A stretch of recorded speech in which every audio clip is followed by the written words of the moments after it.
Hello everybody, welcome to the United Stand. We've got the Sunday crew back on the Monday night and we are celebrating, well, I don't know whether we're celebrating anymore, but there's a lot to discuss. I think it's time to go to work, as I said this morning, but lots and lots to discuss. We're going to be talking about our top 3 players of the year, because I think everyone does player of the year, but I think top 3 will be interesting with these 3.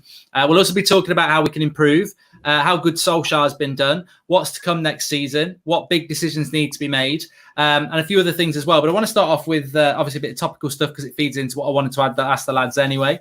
And that was to do with three strands, really. We've got Declan Rice liking posts about Man United transfers, so that'll please Saeed. We've got Sancho. Yeah, we've got Sancho and obviously, as I said earlier, I don't think we've put a bid in. I think that was a load of nonsense. But Simon Stone has said, just because United have got Champions League football doesn't mean that they've now got the pounds to buy him. Simon Stone's close to United. What do we think about that? And also Jack Grealish and obviously Villa staying up now. They're going to push the price up. Is that price now worth it for someone like Jack Grealish, who, if I'm honest, I don't think he goes straight into the team anyway. So we'll do one each, I think. We'll start off with you, Adam, on Sancho then. Yeah.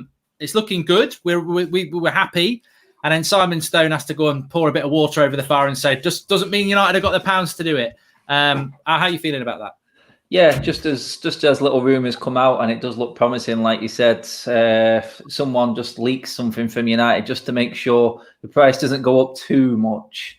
I honestly cannot see this not happening now we've got Champions League. It's just everything's set in stone there. Bellingham going there. It's just everything just looks like it's moving in that direction. Sancho's saying all the right things, what he can, which is not a lot. Which is always a good sign. He's on holiday, isn't he? He's in a yacht, I think. He's hopefully he's in a yacht because he's going to have to self-isolate for 2 weeks if he's still in Ibiza, isn't he? So yeah. So it's looking good. There's been couple of German sources I've seen today come out with a similar sort of story, both at the same time. I don't know what you look into that, but usually when there's a few of them all going at it, it does mean that there is movement there. I think now that our season's over, we should see momentum, and obviously today them rumours are going to come out because the window opens here today and all rolled into one. That's probably sort of the Monday or the first day of the transfer window that you'd expect with United. Plenty of rumours, plenty of extra content on the stuff we already know about, like Sancho, and it was inevitable, wasn't it? It's like, right, season's over, what have we got left? Oh, here goes the transfer merry-go-round. Let's get all the craziness in there now. And obviously, it's all about United because we all know the transfer window doesn't work without United and their rumours. So, yeah, no, exactly. It's looking good. Sancho does look, we all knew a long time ago what the Sancho setup was. And it's just going to go into overdrive now. I just hope we get our asses in gear and get the job done quickly. Defo. And Ricky Grealish, obviously Villa stayed up. I was quite happy Villa stayed up. I know a lot of Villa fans actually, so I was happy for them. But then I did think, well, now they've stayed up, if you want Grealish, that price has probably gone from a definite 50 to, God knows, they're talking 80, 70, 65, a bench player. What's your thoughts on that, Ricky, in relation to Grealish? I mean, Solskjaer clearly wants him. We know that. Is that a lot of money to go and get a player that, well, where does he play, you know? Last week when they played Arsenal, I watched it live, and it's the first time, just because there was a chance of him going down, which might have increased our chances of signing him. I watched him closely, and I've got to say I was very impressed. Very strong on the ball, difficult to dispossess, good passer of the ball. I was very impressed. I wouldn't have minded signing him, but whether they'll go to the figures that now that Villa have stayed up, the price they might ask for, I don't know. I don't know whether he would, like you've just said, whether he would actually get in the starting lineup. But I'll tell you what I saw of him last week, he'd only need to get in through somebody being injured or suspended, and he might be staking a claim for a place in our starting lineup. That's how impressed I was by him. So it would be nice to be able to get him, but if they're going to ask for 70 or 80 million, it isn't going to happen, is it? No, I like him as a squad player. I definitely do, but I don't want to jeopardise a Sancho deal for Grealish. And as we know, there are people like Van der Beek. And then Saeed, you get the most outlandish one, really. I don't think this is going to happen, but Declan Rice is out there liking posts. I mean, I'll say the same thing again. If you sign Declan Rice for 60, 70 million, whose place is he going to take? He's just going to be sat on the bench. Matic. Drop it in. Wheel it in. 4 minutes, 58 seconds in. Exactly. I'm quite gutted West Ham are stayed up, to be honest with you, because I was hoping and banking on that. Maybe Rice would go down to maybe 30, 40 million, but the way he's galvanized West Ham and almost, I think, carried them in that midfield and almost got the goals for them. Obviously, West Ham against United, he was very, very influential in that. I think he's going to be one of their players where I think David Moyes, imagine David Moyes telling Man United, oh, we want Declan Rice. He'll be like, sod off. You know what I mean? After the way you treated me, it's not worth more than, 70 million? But I'll tell you what Moyes will say. Moyes will say, you can have Declan Rice if I come back and have a proper chance. Yeah. You know what I mean? But I think it's 20. For me, it's 21. 21, you can play centre-back and defensive midfield. I think he's very, very technical. He's got a good feet on him. And I think 21-year-old, 60 million, I think that's a bargain, mate. I really do. 60 million can get at least 10, 15 years out of him. I don't know what Man United play. I think you're looking at the player there. You've got caliber, England international. Obviously, the road talk, it comes more expensive as an England international.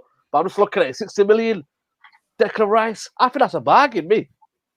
I've clicked the wrong thing there, actually. Sorry, Ricky. He's calling you Harold Bishop. Can I ask Saeed a question? Go on. Saeed, if you could get 10 to 15 years out of him, that'd take him to 36. Or why is Matic finished at 31? Because I just feel like with Matic, he's on the press, for me, on the press, is not good enough. Hang on. So what you saying? Yeah, I don't want to think about the future, Ricky. I don't want to think about the future. Declan Rice will be all right when he's 35, can you? Is that what you're saying? I'm getting a rough estimate. I'm thinking 21, 15, 10, 15 years. I think Declan Rice has turned my opinion around from probably 3 months ago, and I do think that he's quite similar to Matic in relation to he's a little bit slow on the ball. I think he's not as pacey as I would like an Ndidi, but as we've seen, that's been very effective with Matic. But I don't think it's a deal that can be done. Anyway, that's your transfer update for now. Let's move on. I mean, Maria Doyle says that Declan Rice would get exposed in a team that play higher at the pitch, no mobility. Another trend for Saeed to jump on. Whoa, Maria. Anyway, I want to talk about the season. There's loads to go through, so we've got to try and jog through it, especially when Adam gets going. We'll only get through 2 points. But Ollie said, Roy Keane has said this, and I do want each of you to have your opinion on this, because I also want to sort of feed into rate the season from Ollie. But Roy Keane said that he thinks that Lampard has achieved more this season than Ollie did, even though, we're in the Europa League. We finished above them.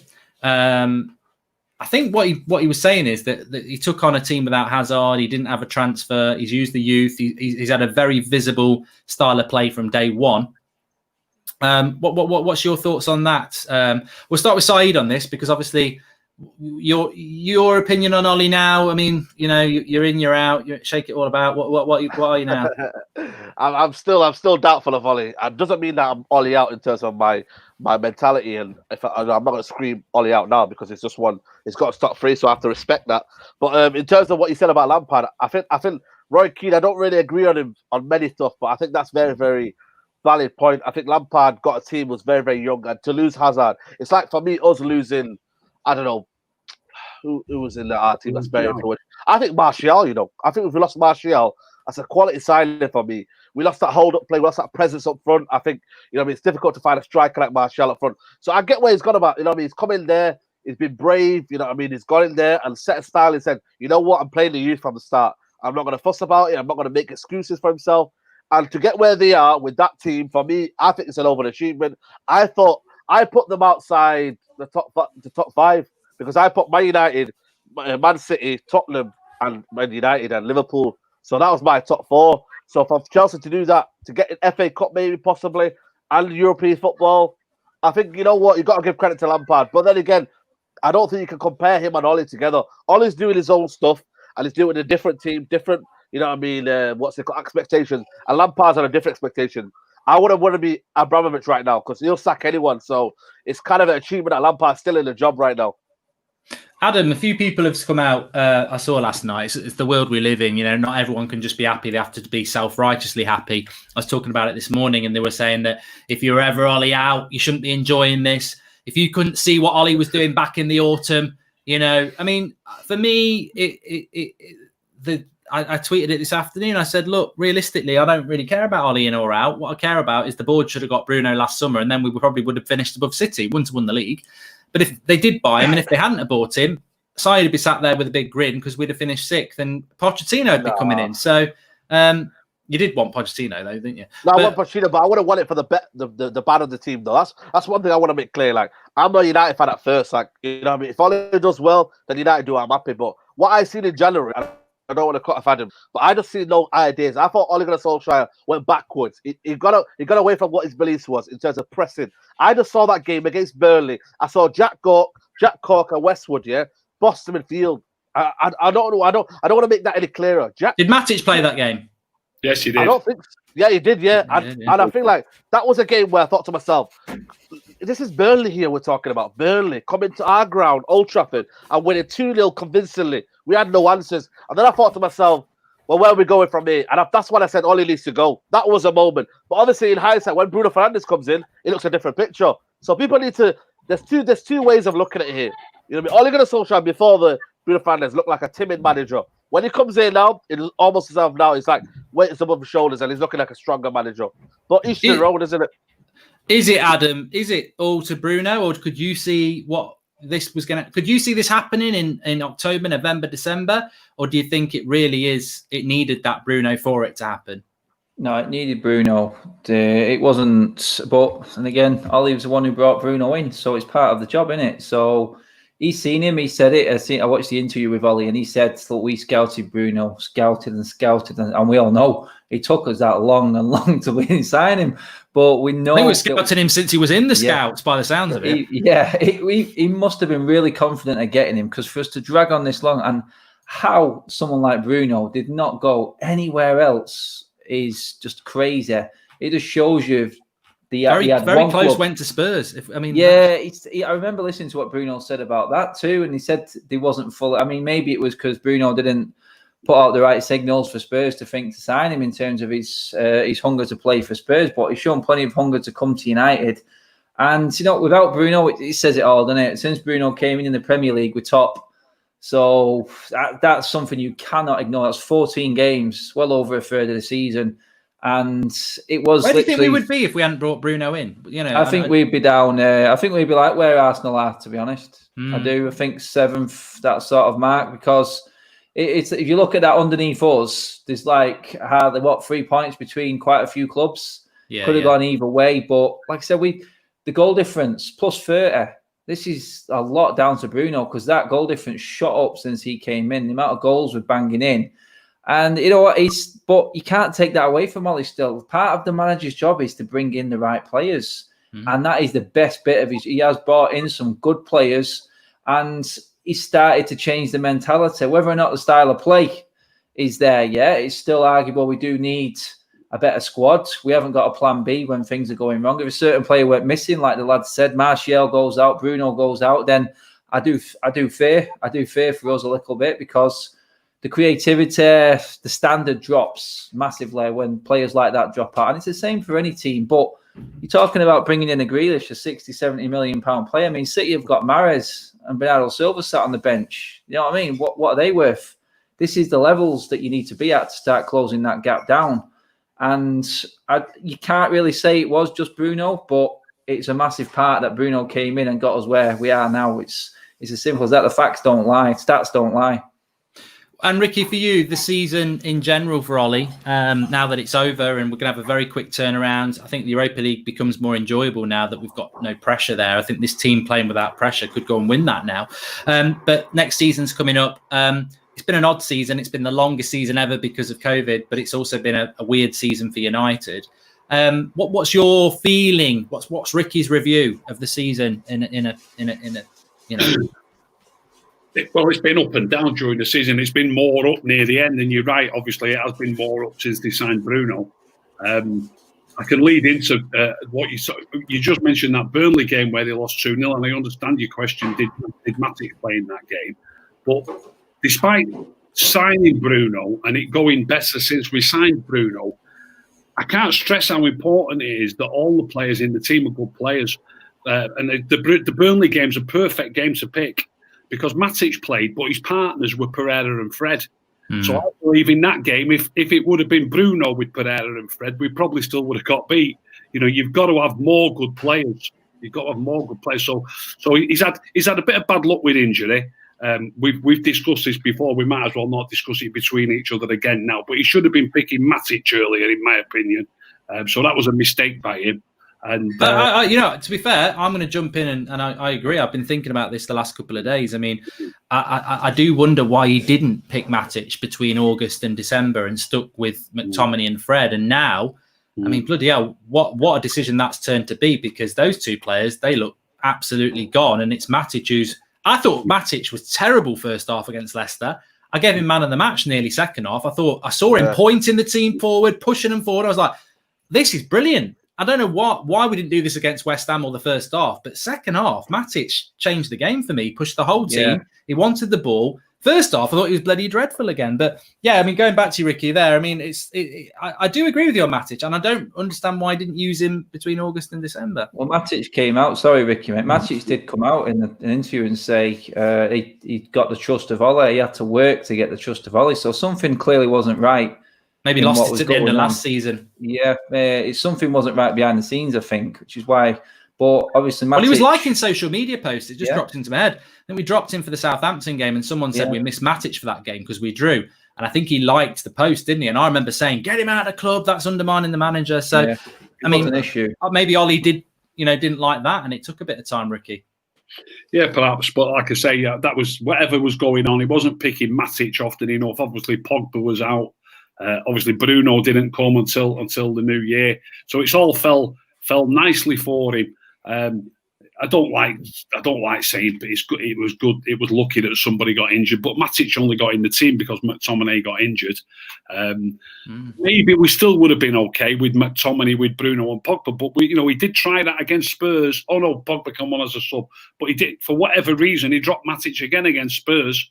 And it only improved when he came on. He only come on with 12 minutes to go. We were losing 1-0. Do you know what I mean? So it's just there. It's there, the proof in the pudding. He's vitally important. But so is Bruno, so is Pogba. And for obviously various different reasons, for the first half of the season, we didn't have any of the three of them, although we could have been picking Matic at that stage. My only opinion is, though, I look at the squad and I'm thinking, sometimes we're gonna have players injured. We're gonna have we're gonna have to shuffle the pack, if you call it. One day we might have to play Dan James on the left hand side. One day we might have to play, God forbid Jesse Lingard's here next season, but he plays in a hole somewhere. Where my opinion is Ollie adaptable? That's my only concern. Can he be adaptable? You're not going to have your best 11 all the time, though, are you? You're not going to have Sancho on the right-hand side sometimes. He might be injured. Then you're going to have to shuffle the pack. My only opinion is Ollie as good as a manager as he is when things are shuffling around, things are not going maybe your best 11 also. That's my opinion. It's interesting, though, Ricky, because another of your favourites, Juan Mata, 140 grand a week. We've played all this football over the last 7 weeks. And Ricky said another name, Dan James.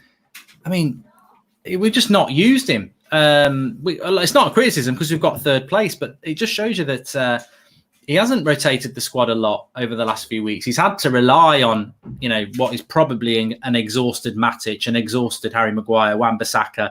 Luke Shaw's picked up an injury. Bruno looks very tired in the last few weeks. He's got an interesting challenge coming up next season, because if you're not going to trust Mata and James and McTominay and Fred against what are not the top 6 clubs, these are teams like Brighton's and Sheffield United's. What is the future going forward for those players? Especially, Juan Mata, Ricky. Because I know he's your favourite of yours.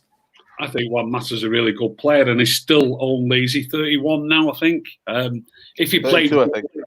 If he played regularly, he'd still be fine. But he will have to leave. He just can't get a game. When he played, he doesn't let us down. Some people said he played badly against Norwich. I did a Twitter thread on it. He played really well against Norwich. So if any of you don't agree, you need to watch the thread and see how many good things he did. But I mentioned another thing about how important Anthony Martial is, and whoever plays with Anthony Martial can play well. So obviously, if you think about Juan Mata and Dan James, for that matter, they get games in these cup ties when Martial's not playing. The last time Mata played with Martial, we beat Wolves 1-0 in the cup, and Martial made the goal for Mata. And the previous time we started with Marshall before that game, we beat Norwich 4-0, and he got 2 assists, including 1 for Marshall. Now, you might say, oh, that's only Norwich 4-0, big deal. But at the same time, everybody's raving about us beating Bournemouth 5-2 and Villa 3-0. So, Yeah. you know what I mean? So so long as Marshall's playing, I'm adamant about this. We've got good players who can play better if they're playing with him, whoever they are. I think if this fits in perfectly now, and I know everyone in the comments will want to get involved as well. Smash a like on the video if you're watching, everybody. But we're going to do Player of the Year, but we're going to do it different. I know Europa League's not hit yet, so that's a little bit of a thing, but it does feel like the season's over, really. And I think in relation to our main target of getting Champions League football, it is. It's been interesting. Wan-Bissaka, I felt for a long time, would be Player of the Year. But anyway, look. It's not my choice. I'm going to go through. I'm going to look at the comments. I will give my 3 at the end, but I'm going to go. We'll start with Adam. In order, who was your top 3 players of the year for Manchester United, Adam?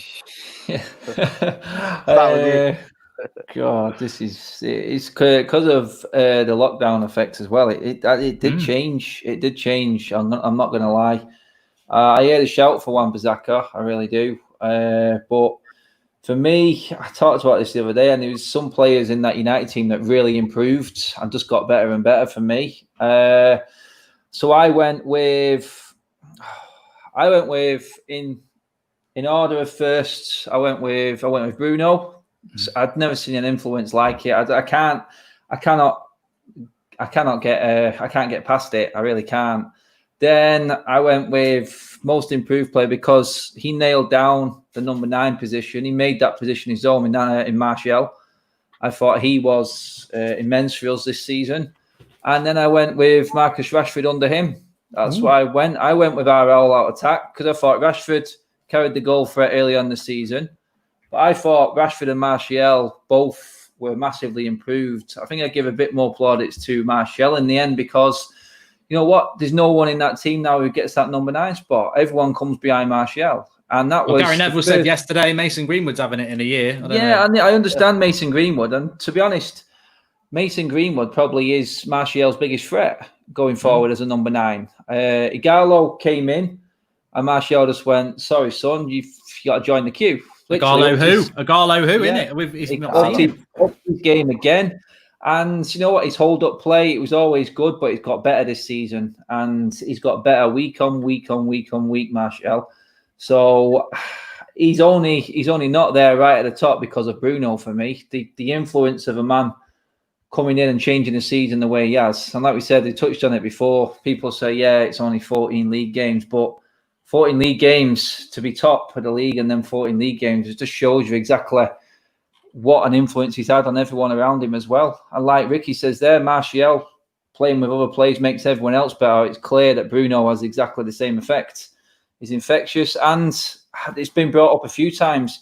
He's definitely a shout for a captain. If he's second behind Maguire for me, definitely for captaincy. I don't think Ollie will change it. It's the only reason I say he's second because I know Ollie's going to be stubborn and keep with Harry Maguire. Played every game this season in the league. I know some people would give Maguire a shout. They really will. A lot of pundits have had him in their team of the year. So idiots, I would call, not pundits, idiots. It's you know what, mate, there's best loads defender in the league, man. Best defender in the league. The stats will tell you. I'm not going to lie. I mean, I agree with what Ricky's going to say about Matic in terms of his influence on the second part of the season. Experienced, our most experienced player in that team, and the second half of the season, it's shown. He's shone through, but.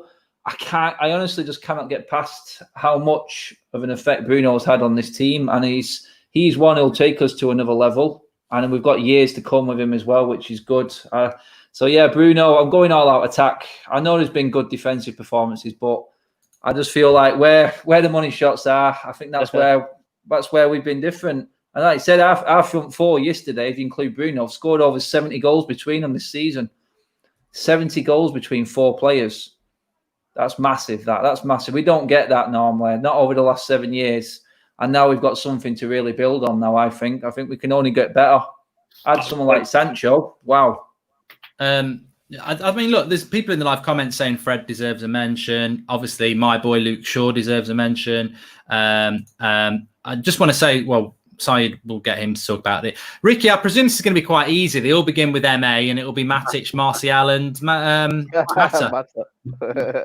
I don't like giving player of the seasons to players who have not really, virtually, no matter how well they play, if they've only played half the season. So I include both Bruno and Matic in that as much as I'd like to include. You've got to include Rashford in that as well, then, haven't you, really? Because he only played half a season, really.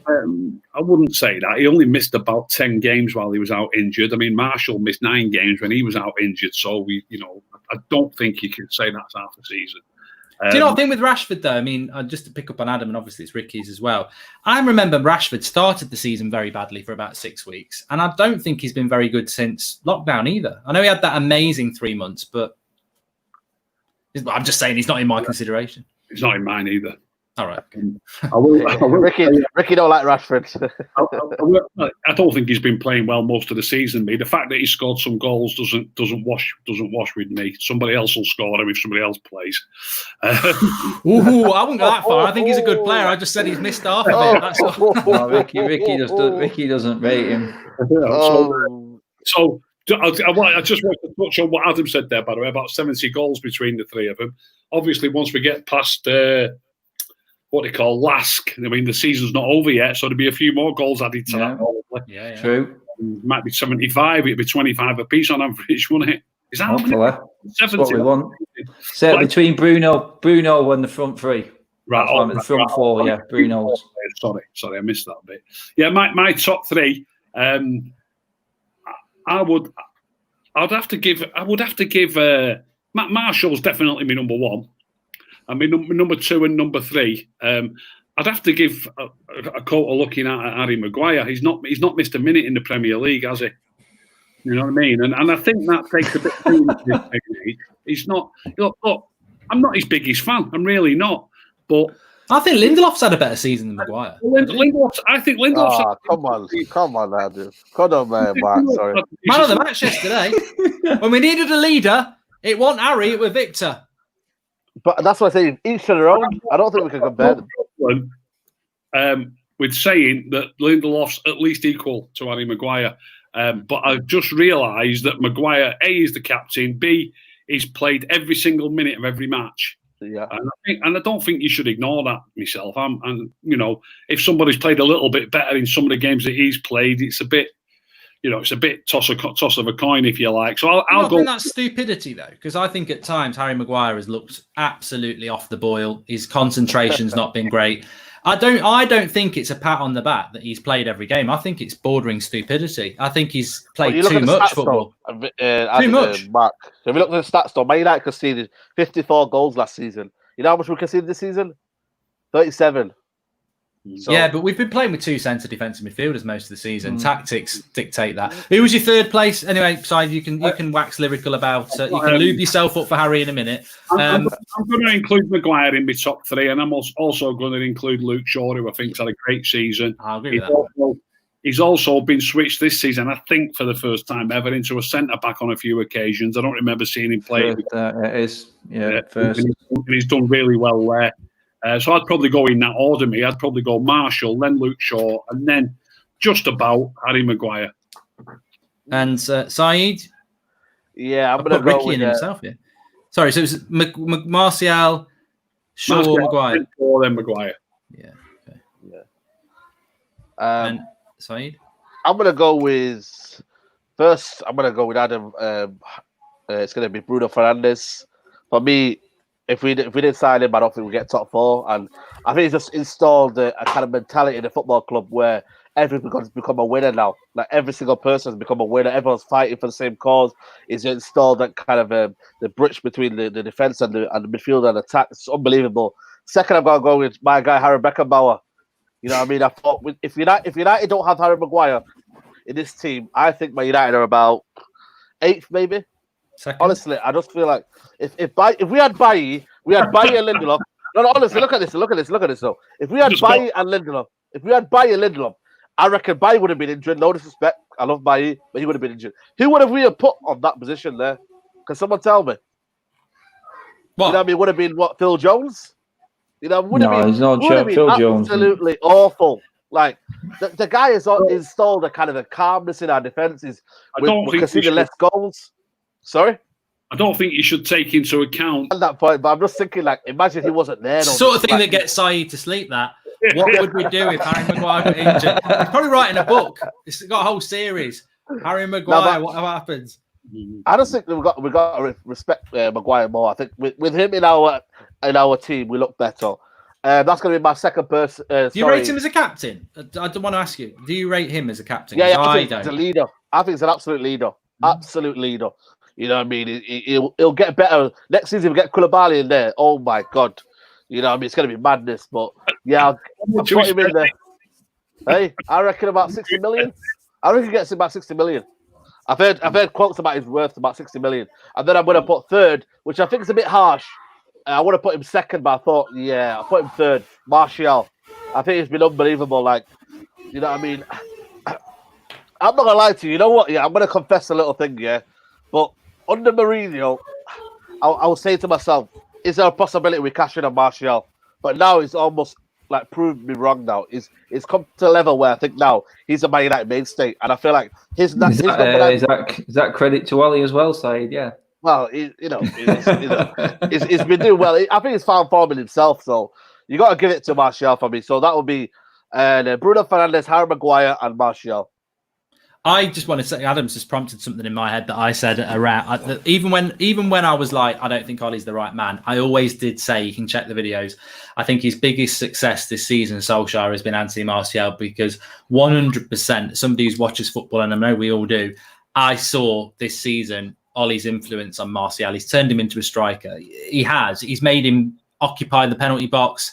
He's made him conserve energy. He's turned him from an explosive winger who sometimes lost the ball. 50-50 player, Martial, for me, as a winger. Sometimes he does something brilliant. Sometimes he loses the ball. And he's turned into something that I think Ollie, that's Ollie's biggest success. You know, signing Bruno Fernandes is signing a check, turning a player into a player. And I think he's had a great influence on Martial this season, turning him into a proper number 9. I think one of the best number 9s in the season. I think it changed when he got that header at Chelsea, didn't it? When Ollie said we want a striker who's going to put his head in, and then Martial just went, there you go.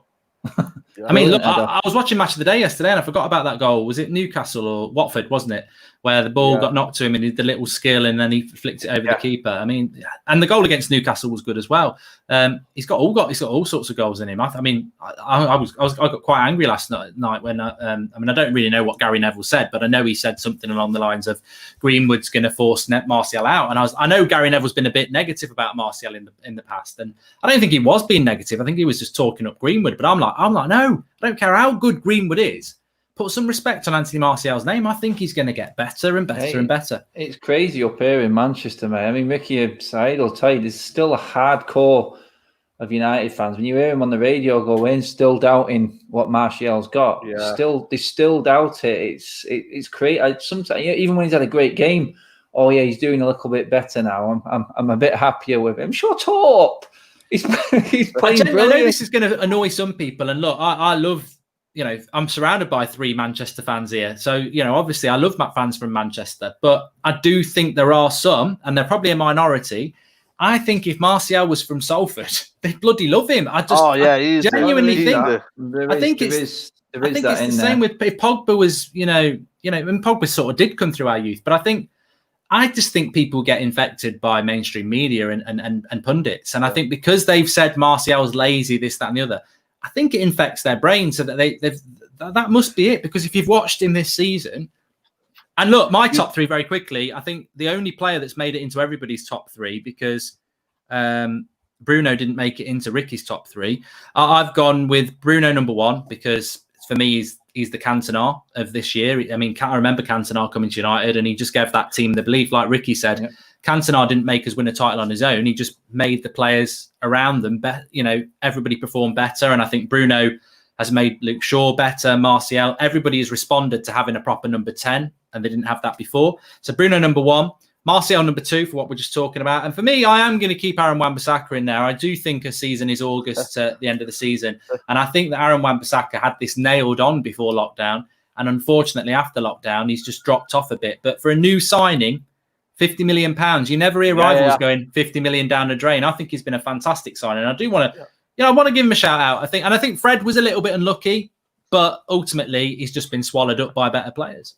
Yeah, No, I agree with that. I don't know. Like I said, we had a lot of players this season in their first seasons who've all had really good seasons, because even like the Greenwood and Williams, Bizaka, Maguire, Bruno, it's a lot. Greenwood's been amazing this year. Yeah. I mean, that's unbelievable what he's done, and we've not even really given him a mention. So, despite it being a crap season, apparently, I mean, I think from January it's been a very, very good season. January was the point. If we can do that over a whole season, I'm excited to see what we're going to do. The next question I'm going to say is, we'll start with you, Ricky. Next season, what is it? You know, we are United fans. We always like to look to next season and what we're going to achieve. I know it's dependent on transfers, but in relation to this team, you would hope that now they've got that belief, which they've struggled with over recent years. What's next season's job for Ollie? I mean, at the start of this year, we were like, win the Europa League and get top 4. We might do that. What is it next year going into it in the Champions League? So we, and league position. What is the aim for next season without running away with ourselves? It's going to be tough, Mark. Obviously, I don't think Liverpool are not going anywhere, are they? City are not. I don't think City have not been quite themselves, but I still don't see them being outside the top 2. And I think Chelsea have bought well. Their favourite City, aren't they? Actually, yeah.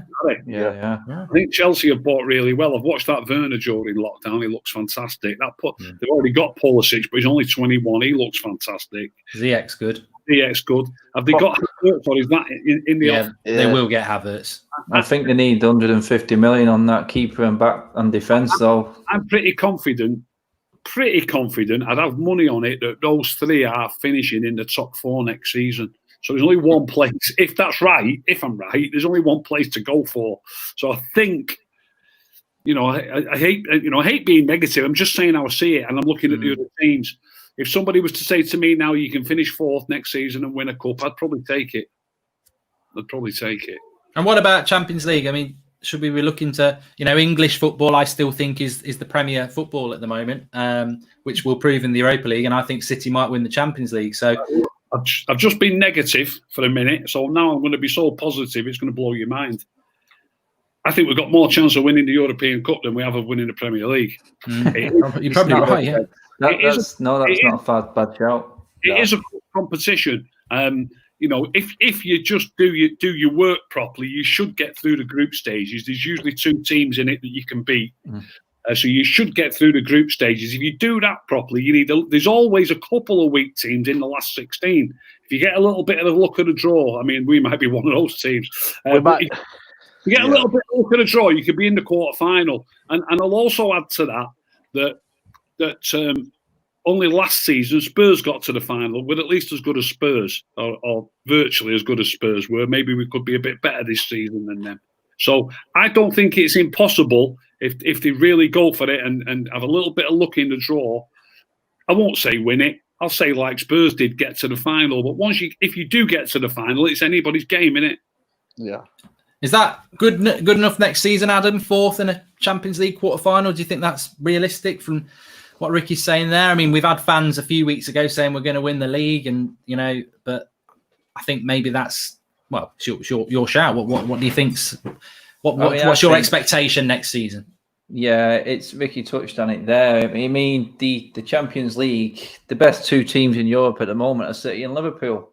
I don't think there's any argument in that. I think the way Atletico took Liverpool down was the only way you can beat them.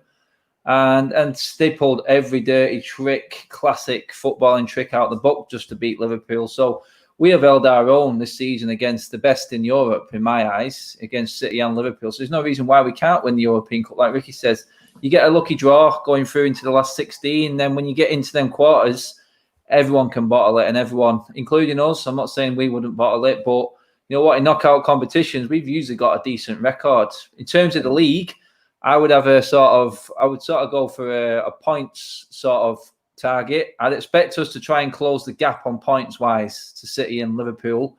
That's progression for me. We're nowhere near winning or challenging for the title, but if we manage to get it down to like single points, trying to close the gap on City and Liverpool, then I'd see that as progression, because we're realistic. We've got a better chance in the cups because in one-off games we can do anyone.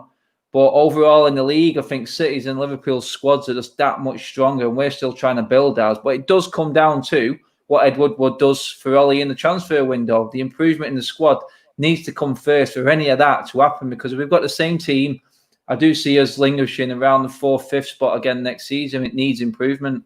100%. I totally agree on that. I think if the board don't back the manager, then we will be in this same position. Yeah. Sorry, Ricky, were you going to say? Yeah, I want to emphasise something about, because Adam just touched on it there, and I'm sure a few people, you might even get it in the comments, people are saying they're absolutely crazy about having a chance of winning the Champions League. There are certain teams who I don't think we could beat, but when you talk about the luck of the draw, most people think you're talking about who you draw, but it can also be important who other people draw. So I believe City could knock Liverpool out. I'm not sure we could, but if City get Liverpool and knock them out, I believe we're capable of beating City. Yeah, it's the way it goes. It's a look at the draw for the teams as well as for yourself. I mean, I'd rather play Liverpool than Barcelona. It's just the way I feel we play. It's got this voodoo with Barcelona. Like you said, there's certain teams that are set up that are horrible for us to play against. They really are, but it's a valid point, because there's certain teams you'd feel confident going in with the style that we play in, that we could beat them. So yeah, it's true. Saeed, next year, if we're in 4th place, you'll be there. Ollie out in, won't you? So, what is your expectation next year? Is it actually any better than this year, or should we be doing better than this? Is it too soon? Sure. I think we've made the thing is, I would say, is we mustn't say that we haven't made a step forward. And they do ask for 3 years. They do talk about transition and a project. And I agree with that. I'm just intrigued what everybody's second year project is. So what's yours? What's next season then? We've done Champions League this year, qualification. I just think it will be down to this. Obviously the transfers will help. So to get Sancho and a couple of defenses and sort it out, I think it'll be okay. But my only opinion is, what's the expectations of Ollie? That's my only opinion. Like, do people want higher than 4th? That's down to everyone. I'm just looking at it. I think we've set the bar now. Everyone's looking at us now. The old saying is, hate adored, never ignored. My only opinion is, now we're at the pinnacle of 3rd now. I just look at Tottenham, Arsenal. Can they be better? That's what I'm worried about. Can they be better? And it's now a case of, are we a consistent team? And that's my worry. Can we get on a run of games of 4 or 5 on a bounce? I understand that we've got it now, and it's lockdown. I'm looking at the crowd influence. I'm looking at if the fans are allowed back in the stadium. Pressure's on now. We go away to Wolves. Can we win there? It's not about getting a draw. Go and win there, because I want the gap to be not 40 points behind Liverpool. I reckon about at least into single figures, maybe 9, 10 points. I'll be happy with that, because at least I can see a kind of a improvement. But I'm just looking at for me, I'm just looking at Ollie, and I'm worried that come December, everyone's going to be moaning, saying, "Oh, you know what? Are we getting any further than what we are right now? Is it good enough? We're already 20 points behind Liverpool." That's my only worry. Tactically, I'm still worried. Can he get the best 11? If certain injuries happen, can he be adaptable? That's my only opinion with Ollie. Is he adaptable in situations? I don't think he is. But if he gets players in, that's why I'm stressing out. He needs players. He needs a squad in there. So when Martial's out, someone can come in there for him. If Bruno Fernandes is out, Grealish comes in. If someone else comes in, Match is injured, someone can go and place him. Because I don't think Ollie can do anything with Daniel James. I really don't. I love Daniel James, but can he get the best out of Daniel James? I'm not sure. That's all my opinion. But Champions League, I'm not too sure about Champions League, to be honest with you, because I feel like it's a different ball game. It's tactical. It's, you can have Club Brugge come to you and they might wipe you aside. You've seen it with Real Madrid. Real Madrid lost to Sparta Prague, I think it was, 1-0 in 2014, I think it was. Bayern Munich lost to CFR Cluj. KG Comedian. Yeah, it's giving you some. I wondered how long you'd take. It's giving you some in the comments. I don't know if you've seen Bayern Munich. They lost to Dynamo Zagreb a couple of seasons ago, 2-0. So European football for me is very, very detailed, and you never know. So, but then again, I'm not sure what pot would they be, because they've been 3rd. I don't know what pot would they go into. Can anyone explain it? Or I don't know. I'm not sure. I don't think we need to worry about it at the moment, but I think that I mean, the turn. The thing is, somebody just said in the live comments, what you're talking about next season for. It literally is about 5 or 6 weeks, and we've got Europa League and a transfer window to do. It's going to be very, very fast turnaround. And I think, as the lads have said, it will come down to what I said it last night. I think, or this morning, I said, all eyes on the board now. Will they deliver Ole Gunnar Solskjaer what he needs? Because ultimately, as Ricky was saying about the injuries, we get a couple of injuries next season and we don't buy properly, we're going to be in the same boat. If Pogba gets injured, Bruno, Martial, anyone like that, you're straight into that bench, which for me just isn't good enough. So I would agree with what everyone's saying, really. I think for me, I saw Adam saying it as well about Arsenal and Spurs. I'd be very worried if I was Arsenal and Spurs. They're nowhere near the level of United and Chelsea. And we're going to buy players and Chelsea are going to buy players. So I just don't. I think you're going to have to be very patient. I think it's going to be a really weird season next season if you're an Arsenal Spurs fan or Leicester Wolves, because you're not. Fourth is gone. Top four's gone straight away. Yeah, I agree with what Ricky said. Yeah, guarantee Mourinho goes for the Europa League, 100%. That's his way back in. It's the only way he's got. Yeah, because it'll be definitely Liverpool, Man City, Chelsea. With that talent, you can't see them not getting top four.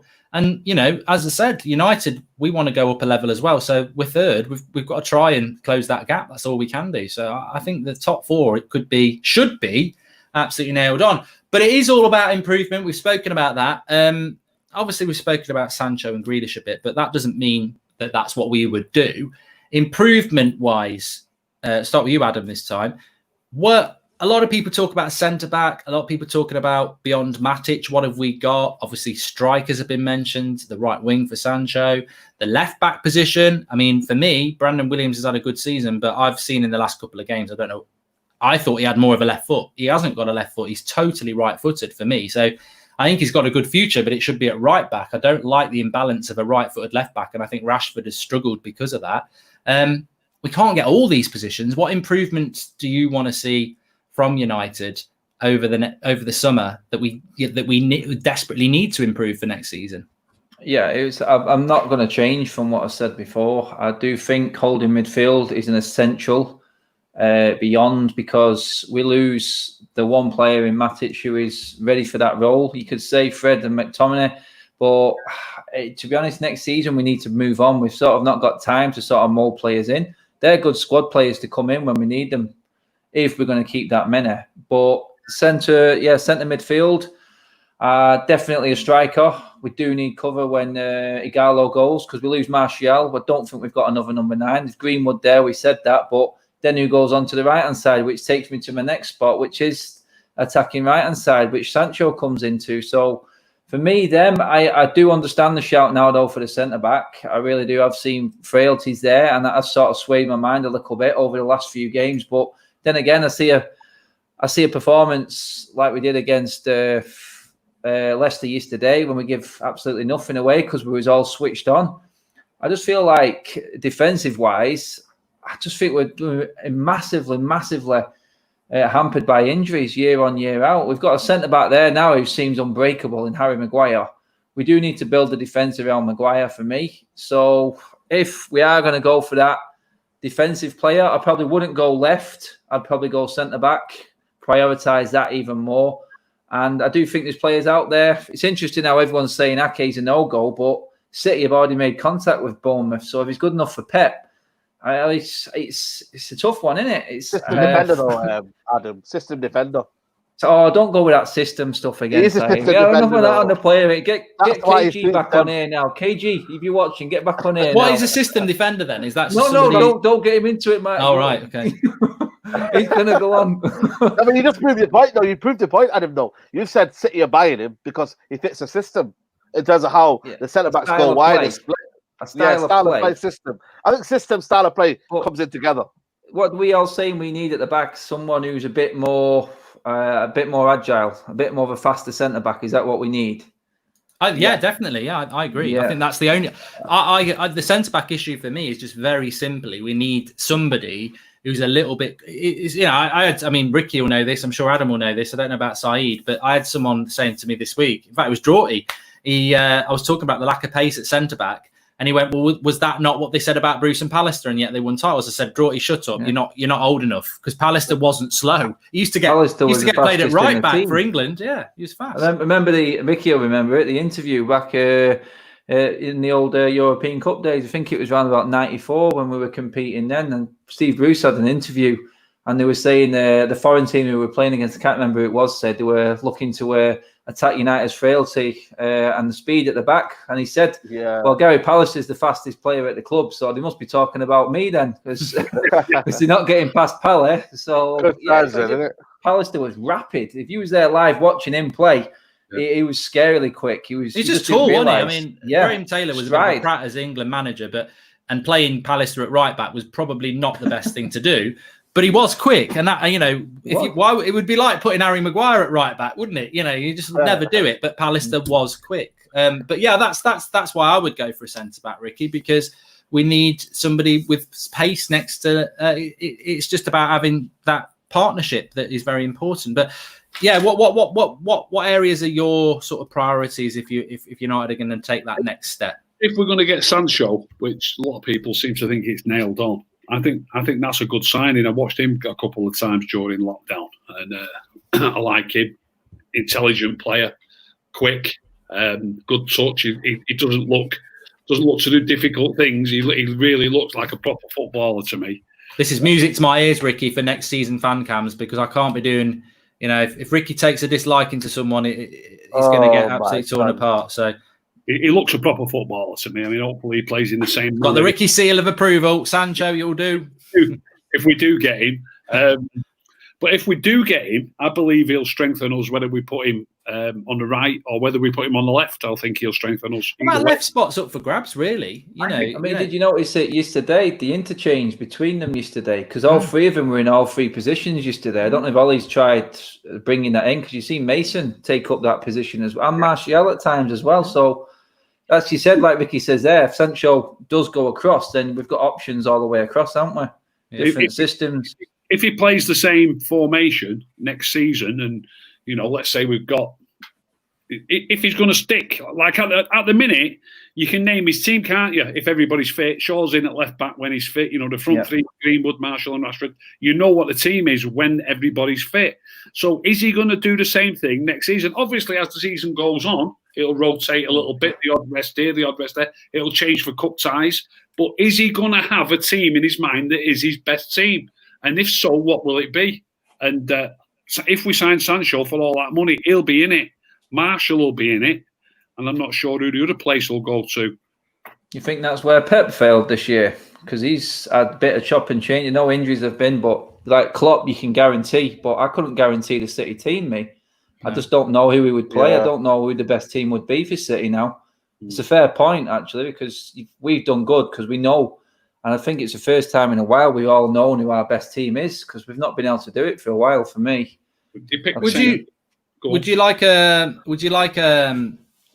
so Sancho comes in, Ricky. Would you like a centre back or a backup for Matic of quality, or a striker for a backup for Martial, or a Grealish, or maybe a left back? I mean, Luke Shaw's out till the start of the season, isn't he? Yeah, is it? Yeah, he's misses all of Europe, don't I? That's why we need to go get Jamal Lewis then.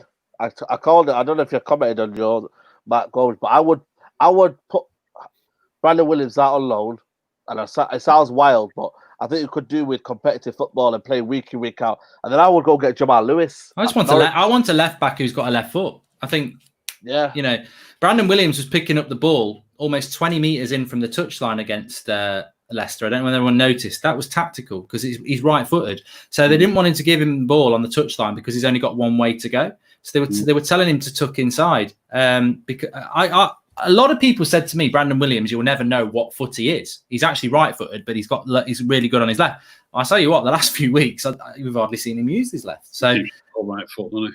Yeah, so I wouldn't mind Jamal Lewis. I mean, he's a good player at Norwich, and I think he'd be very happy to come to United and be a backup left back. But I don't think we've got anyone coming through the youth. It's hard when you want to buy a player that ultimately Luke Shaw's our first choice.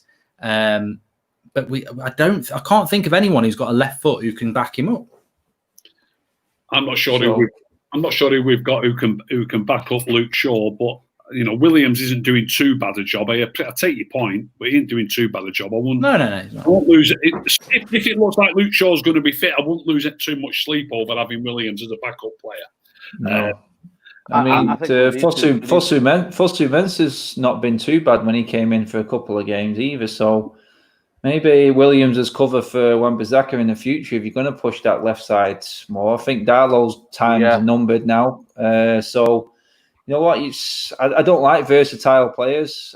Like Mark said then, I'd rather a player with a left foot playing on the left-hand side. It's just an old school way of looking. I know that. But you have got Williams, I don't think should go out on loan like Saeed said. I do think he's got a place in the team, definite cover for next season. But I think the main priority has to be the centre-back if you're looking at that defence. I really do. I think we've got a few more options on the flanks, like Ricky said, rather than at centre-back. I'm worried if we lose a Lindelof or a Maguire, then, yeah, I'm sort of like getting a little bit worried about that situation rather than the full-backs. Yeah. I agree with that, yeah. Definitely. I've just seen on my phone now the flash Fabrizio Romano's tweeting about something about Partey by the Arsenal. Have you read it? Yeah, he just basically says, yeah, go on. Arsenal are such a banter club. They're offering 25 million plus a player for Partey. Like, seriously, like that for me, Ole Gunnar Solskjaer, if he's looking to buy Partey, would be a quality player in that CDM role that Aaron's talking about. I think he's got quick feet. I think he was brilliant against Liverpool, Thomas Partey. I mean, for 43 million quid, he's only 26. He could cover the Matic role. He could cover the Pogba role. He's a versatile midfielder. And as a midfielder, I mean, look, I agree with Adam. I don't want fillers in right-footed players at left back, but midfielders, you don't mind if they can play centre mid and holding mid. Yeah.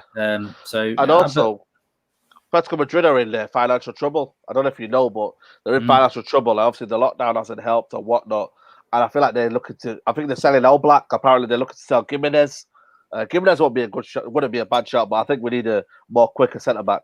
But I think for me, centre defensive midfield, I would go and get the guy from Norwich. I think we could get it for about 10-15 million. The left back, I would go with the right winger Sancho.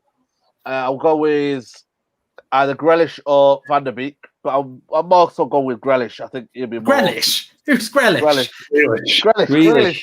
Same thing, innit? Grealish. Sounds like something you put on your burger. Grealish, whatever it is.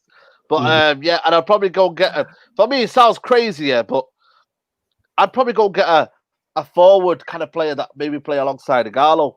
How much you no, sorry, not Martial, but Martial, sorry. Well, you've not mentioned Koulibaly yet and Declan Rice. Yeah, Koulibaly is what I said about. So that's why United need to spend 250 million. I said it before. I kept saying it, you guys. We need to spend 250 million. Sell 100 million. Tell you what, lockdown's affected side. Too much time on FIFA, mate. That's what it is. No, FIFA, mate. I spent 500 million on FIFA. Honestly. But I think we need to sign about 5 players. We need 3 that go into the team and 2 that are maybe squad players. Honestly, we can do it. And then maybe, you never know. Can I jump in here? At the start of this season just gone, we started the season, I think, with McTominay and Pereira in midfield and maybe Fred certainly came into it pretty quickly. And now we're looking at McTominay, Pogba and Bruno. So we're different again right from the start from what we were last year in midfield. That should give us a bit more stability. If we get Sancho, I believe we'll be a lot better up front as well. Yeah. And I think we can start scoring more goals in games like we had a few weeks ago where we scored 3 at least in 4 different games in a row. They were all against lower clubs. We need to start scoring that against some of the mid-table clubs. We've just played some mid-table clubs and struggled a bit. But if we start scoring goals against them, you'll find that the defending will become a little bit easier. They won't come under so much pressure. And even if we're getting the first goal, maybe even going 2-0 up, there isn't as much defending to do, and there's a lot more confidence coursing through the team. So just by smartening up front, it could smarten the whole team up. And especially since right from the start we've got a decent midfield. And also Wan-Bissaka will be playing better because then he doesn't have to worry about attacking. I think we'll all relish a signing like Grealish. Look, you've been thinking about that. I've been waiting for that one for ages. But I do think that the way we ended the season, if you think about it, Lindelof and Harry Maguire. I mean, Harry Maguire played every minute. Lindelof played a lot of football as well, to be fair. I don't think Lindelof has been injured that often. I don't think he has. I think he might have just had a rest now and again. The odd one. Centre-back, very important. I don't think the partnership actually works either, so that's a reason to buy somebody. But I mean, look, everyone thinks we're going to get Sancho and Grealish. But if you're only going to Solskjaer, a centre-back has to be an area that you look at.